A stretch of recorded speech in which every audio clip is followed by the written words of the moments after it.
الحمد لله والصلاة والسلام على رسول الله أما بعد فأعوذ بالله من الشيطان الرجيم إن الله لا يغير ما بقوم حتى يغيروا ما بأنفسهم صدق الله العظيم.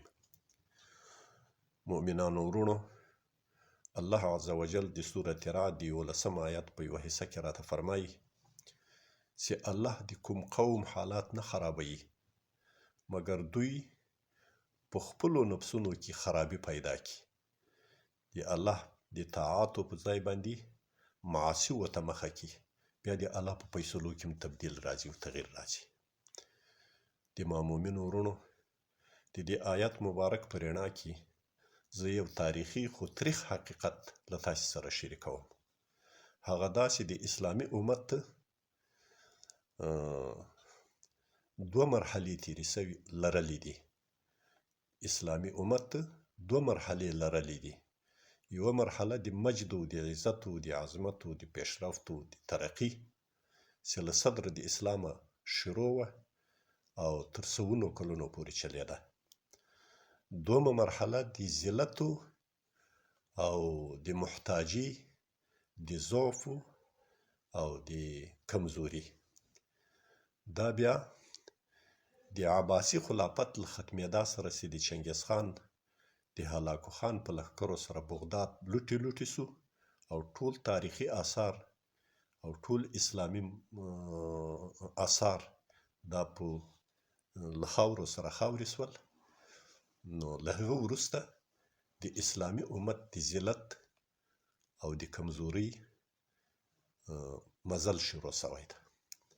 د مومنو ورونو، او د دې ذلت او د دې کمزوري دوه عامله دي. یو عامل د عیاشو، فحاشو، خودخواهو، خودغرضه حاکمانو او سلاطینو پاچاهانو،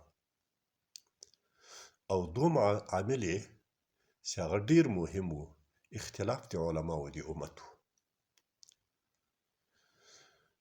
دې دوه عواملو څخه هغه په کمین کې ناستو د حق و د عدالت قسم خوړلو دښمنانو چې له صدره د اسلامه او تر قیامته به روان وي او دوی به په کمین کې ناستې ورته دسیسې او نیرنګونه به جوړوي. نو دغو دوو طبقو باندې د هغو نیرنګونو اثر واچاوه. هغو یوه دسیسه داسې جوړه کړه چې د خپلو لابیګرانو، د خپلو دعوتګرانو په توسط باندې د اسلامي امت خصوصا په علماو طبقه کې داسې رخنه وکړه چې هغو علماو ته چې هغه علما د علومو د آخرت ماهران وو، د علومو د عباداتو ماهران وو، عالمان وو، متخصصین وو. او دومه طبقه بیا هغه علما وو چې هغه د عبادتي علومو سره او اخروي علومو سره سره د دنیوي او د فلسفي علومو ماهران هم وو. د دو ترمنځ یې داسې شقاق پلان کو چې د خپلو دعوتګرانو په توسط باندې هغه علما چې صرف له عباداتو له اخروي علومو سره ډیر سر و کار وو او په هغو کې زیات مهارت وو، هغو ته یې داسې ذهنیت ورکو چې ګویا دغه قسم علما چې هغه د دیني علومو سره سره د دنیوي علومو ماهران هم دي. دا خو اصلا د کفارو ترجمانان دي. دغه علوم چې کوم ساینس ده، فزیک ده، کیمیا ده او طب ده، دا خو د مسلمانانو علم نه ده. دا خو غیر شرعي علوم دي.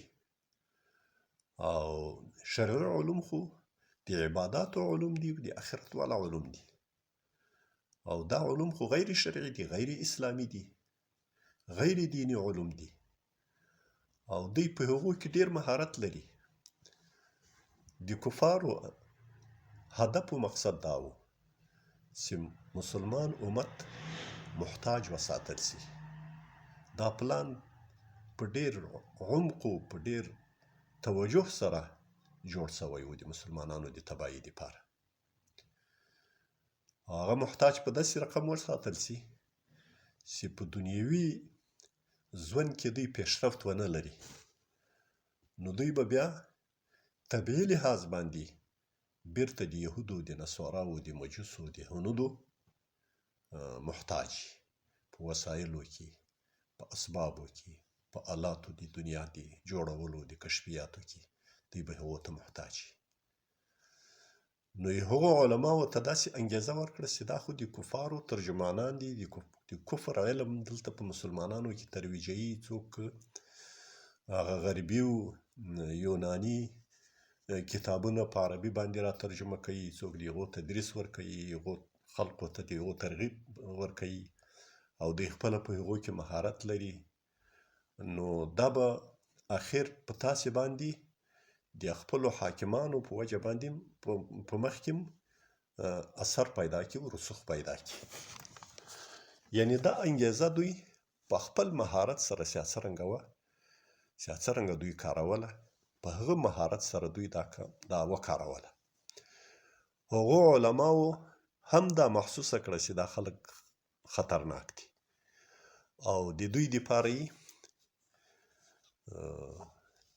داسې یو متفقه قول راویست چې د دوی کوم مهارتونه چې دي، که هغه په فزیک کې ده، که په ساینس کې ده، که په جغرافیه کې ده، که په کیمیا کې ده، که په طبابت کې ده، دغه علوم غیر شرعي علوم دي، غیر اسلامي علوم دي، غیر دیني علوم دي او مسلمانانو اولادونه باید په دو باندې وختونه ضایع نه کړي. دا داسې علماو چې د اسلام په تاریخ کې وتلې څېرې وي، لکه عبدالله ابن مقفع، جابر ابن حیان، محمد ابن موسی خوارزمي، یعقوب ابن اسحاق کندي، محمد ابن زکریا رازي، محمد ابن محمد فارابي چې ابو نصر فارابي سره مشهور ده، حسین ابن عبدالله ابن سینا، محمد ابن حسن ابن هیثم، محمد ابن اسحاق ابن ندیم، ابن رشد توسی، ابو ریحان بیرونی، همداسې په سلهاو په زرهاو نور. په دو باندې په اکثرو په زیاتو باندې د زندقیت، د الحاد، د انحراف، د کفر ته د خدمت کولو، د کفریاتو د رواجولو او د بدعاتو د په مخ بیولو تهمتونه ولګول شول. د هغو پښې یې ووهلې. د هغو هم حسد ورسره پیدا شو. هغه عیاشو او خواهش پرستو سلاطینو پاچاهانو هغو چې کله دا صحنه ولیدله، د آرام ساه یې واخیستله. هغه خوشحاله شول په دې باندې چې د مسلمانانو له طیشه او د مسلمانانو له حملې په همدغه طریقه محفوظ پاتې کېدای شي چې علما په خپل منځ کې سره لوېدلي او یو د بل تکفیر کوي. د دغه فتوا یا د دغه اختلاف اثرات نن هم شته.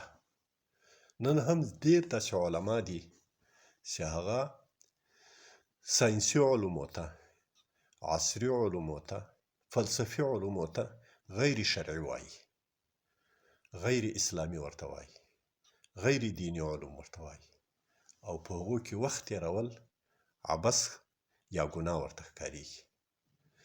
دا هغه دسیسه ده چې د هغو دسیسه مارانو، د دسیسه کارانو له طرفه څخه وضع شوې ده چې هغه غواړي چې اسلامي امت د ابد دپاره محتاجه پاته وي او کله چې اسلامي امت محتاجه وي بیا ټول عزتونه تیر ځي، بیا هر څه تیر تللي دي، هیڅ هدف ته بیا نشي رسېدلی. در حالې کې چې دا داسې یو مطلب ده چې د قرآن عظیم شان نصوصو ته ګورو، د احادیثو نصوصو ته ګورو، تصریحاتو ته ګورو، نو موږ هیڅ چېرته داسې نسو پیدا کولی چې موږ هغه علم چې هغه د مسلمانانو منافع تر پورې باندې د مسلمانانو عزت ور پورې تړلی، د مسلمانانو ترقي په پورې تړلی، د مسلمانانو حفاظت په پورې تړلی، هغه د غیر شرعي علومي، هغه د غیر اسلامي علومي، هغه د غیر دیني علومي.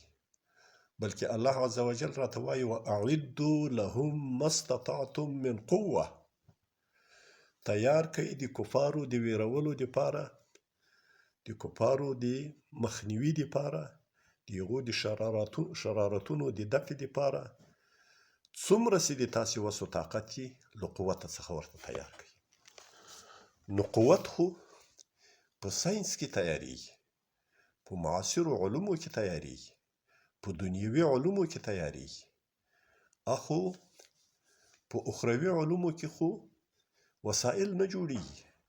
اخروي علوم خو د آخرت د ګټو، د منافعو، د ثوابونو د ښودلو دپاره دي، د معرفي کولو دپاره دي. نو اصل عزیزانو علم دوه قسمه ده، یو علم دنیوي ده، یو علم اخروي ده، او دواړه علوم هغه شرعي دي، اسلامي دي، دیني دي، آسماني دي. په هیڅ نص کې نه د قرآن نه د حدیث، په هیڅ تصریح کې، په هیڅ نص کې داسې نه دي راغلي چې هغه علوم چې هغه منافع د مسلمانانو، حفاظت د مسلمانانو په پورې تړلی، دا غیر اسلامي دي، غیر شرعي دي، غیر دیني دي. بلکې څومره ترغیبونه د ترغیب او د فضیلت د علم په باره کې چې څومره نصوص راغلي، هغه د مطلق علم په باره کې راغلي، چې علم مطلق ښودلی ده.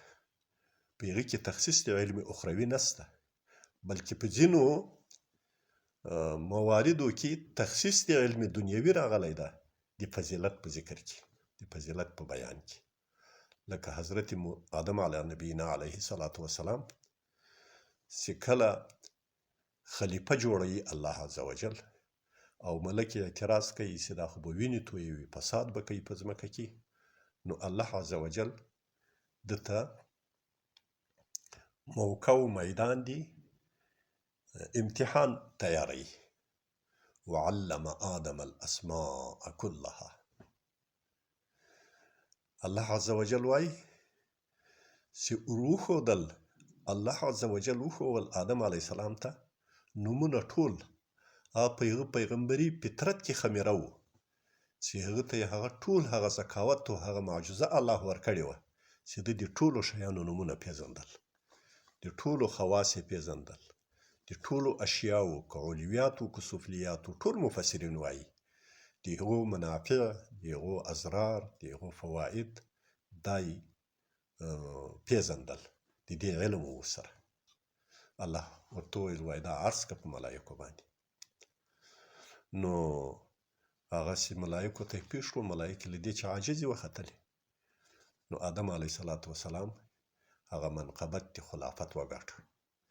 حتی آدم علیه الصلاة والسلام د همدغه فضیلت په برکت باندې مسجود الملایکه وګرځول شو.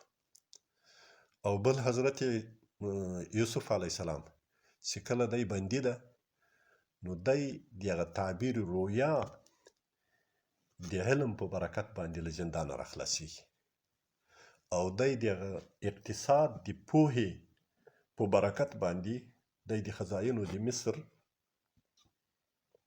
حاکم او تصرفدار جوړیږي. حتی کتابونه وایي چې هغه ښکاري ځناوران لکه سپیو، لکه بازو، لکه پړانګو، لکه نور کوم داسې حیوانات چې هغه تربیت قبلوي، هغه چې کله معلم سي او تربیت واخلي، په هغو کې په نسبت سره غیر معلمو هغو حیواناتو ته دا شرافت او دا فضیلت په هغه حیوان کې پیدا کیږي چې هغه ښکار ونیسي او خپل مالک دپاره یې وځلی، نو چې مالک ورسي هغه ښکار ده ته روا ده، غوښه یې حلاله ده، د دې سپي له خولې چې ورته حلال سوی ده. بلکې دی چې کله دا سپی پسې خوسی کوي یا دا باز پسې خوسی کوي، په هغه وخت کې به هغه تسمیه چې د ذبح په وخت کې ویلی کېږي، هغه به هم په هغه وخت کې وایي. او که چېرته غیر معلم و چې هغه تربیه سوی روزل سوی هغه نو حیوان نو هغه اگر که خپل چښتن ته هغه ښکار ساتلی یې نه یې خوړلی خو هغه مرحله د تعلیم د هغه نه یي معیار د تعلیم یې نه یي پوره چې هغه فقهاو او علماو بیان کړی نو هغه بیا مردار ده او حرام ده دا فضیلت د علم اخروي په وجه باندې سپي ته نه ده ورکړل سوی یا د علم د عبادت په وجه باندې سپي ته نه ده ورکړل سوی دا د دنیا د علم په وجه ورکړل سوی ده نو بناءً اوس هم مسلمانان په دې مغالطه کې دي چې ساینسي علوم او فلسفي علوم د حکمت علوم د دنیا د ترقي علوم چې کوم دنیوي علوم دي دا دوی غیر شرعي بولي غیر اسلامي بولي یا غیر دینی بولي در حالی کې چې دا دینی هم دي اسلامي هم دي شرعي هم دي خو دومره فرق یې ده چې د دوی ثمرات په دنیا کې دي نو دنیوي بلل کېږي او د عباداتو د علومو او د اخروي علومو چون ثمرات په آخرت کې دي نو اخروي بلل کېږي د نړۍ هر غافل په اذان ویښوم زه بلال خو به ولې جهان ویښوم زه بلال خو به ولې جهان ویښوم